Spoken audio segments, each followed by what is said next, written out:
वज़ीर दाखिला मोहम्मद महमूद अली, वज़ीर ज़राअत एस निरंजन रेड्डी ने बनपरती के 43 आज़मीन हज के लिए मुनक्किदा टीका अंदाजी प्रोग्राम में शिरकत करके आज़मीन को टीके की खुराक पिलाई। इस मौके पर वज़ीर दाखिला मोहम्मद महमूद अली ने आज़मीन हज से खिताब करते हुए कहा कि वो दौरान सफर सब्र का दामन थामे रखें। उन्होंने आज़मीन हज पर जोर दिया कि वो कसरत से इबादतों में मशगूल रहें और हर किस्म के लग़वियात से परहेज करें। उन्होंने आज़मीन हज से दरख्वास्त की कि वो अपनी दुआओं में हमारे मुल्क बिलखुसूस तेलंगाना रियासत की तरक्की, अमन व अमान, अवाम की फलाह बहबूद, गंगा जमनी तहजीब की बरकरारी और वज़ीर आला KCR और उनके अरकान खानदान की उम्रदराजी और सेहतियाबी के लिए भी दुआ करें। इस मौके पर दोनों वज़राए ने आज़मीन हज को महरूमें भी पेश किए। तकरीब में मुकामी BRS कायदीन और मुसलमानों की कसीर तादाद मौजूद थी।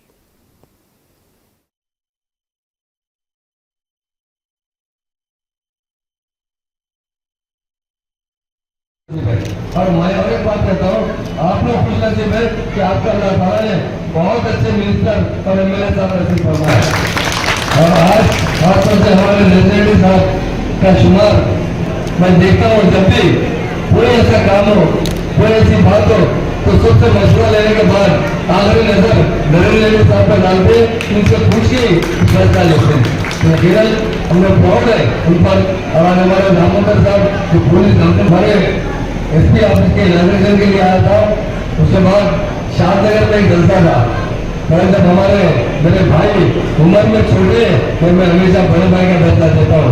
नरेंद्र साहब बोले, हमारे मिनिस्टर साहब कहे कि आज भी का प्रोग्राम है, आप अटेंड करके जाइए।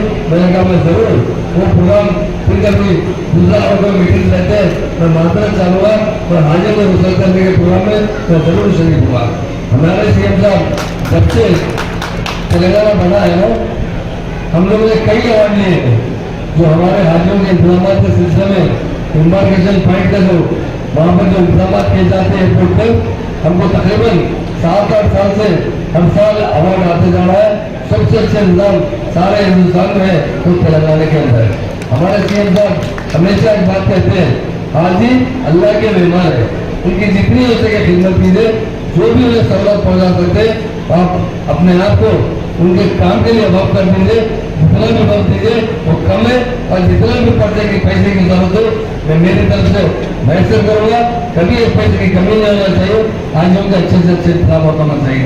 यकीनन अभी आप लोगों ने एक मेमोरेंडम दिया था कि हमारे भाई साहब ने हमारे मिनिस्टर साहब ने कहा कि यहाँ पर भी आपको हज हाउस की जरूरत है, तो उन्होंने इमीडिएट यही खास बात है, बहुत से लीडर रहते हैं बात सुन के बोलते हैं कि हम गौर करेंगे, पर नरेंद्र साहब ने मिनिस्टर साहब ने इमीडिएट कलेक्टर साहब को इंदाज करके दिया।